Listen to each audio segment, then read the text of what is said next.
Let's talk about communicating under stress. Control your body language.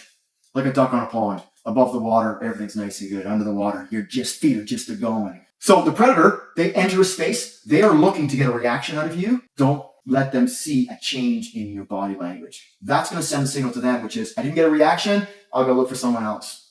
As well, when you're calm, you help the other person come back to calm. Anger needs something to bounce off, and you're not going to give that to them. Listen, this is hard. So when we get stressed, our attention comes inward. I want you to turn that around and get curious about the other person. Ask them questions. What are their motivations? What's on their mind? What are their concerns? Really try to understand. Now, listening does not mean agree. It might be. What's important now is to just listen. Always give the lowest energy response. This is not the time to prove your point, show how much you know, lay down the law, have the last word, throw out retaliatory replies, things, what people say, things that don't really help, eh? Because that's the policy. How about this one? I'm not going to say this again. You're going to say it again. And then you've lost credibility. Some phrases that may be more helpful are, oh man, this must be super frustrating for you.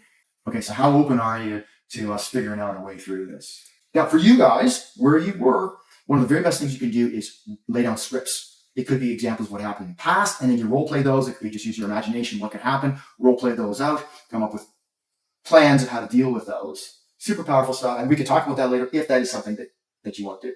Show sympathy. Everybody just wants to be heard. The very best way to do that is when you're listening to them, you're listening, not talking. When they're done talking, short little pause, and then pluck out from what they said 2 or 3 words that capture their feelings and say those words back to them, those exact words, in a neutral tone.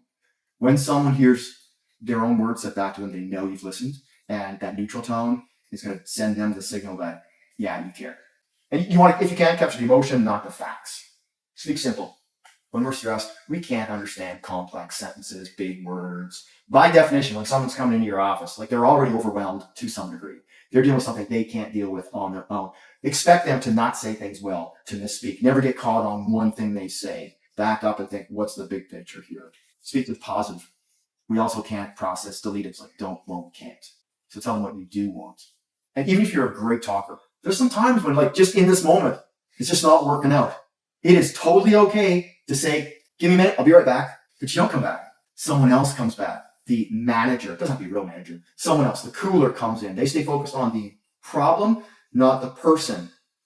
And the other side, what they see is, okay, that person wasn't helping me. Now someone they perceive as a higher authority comes in, they're gonna fix the solution. And the person themselves starts thinking, okay, now instead of just being angry, we're gonna calm down and work toward a solution. And worst case scenario, if you got to keep them talking while you think about how to get out, that's okay too.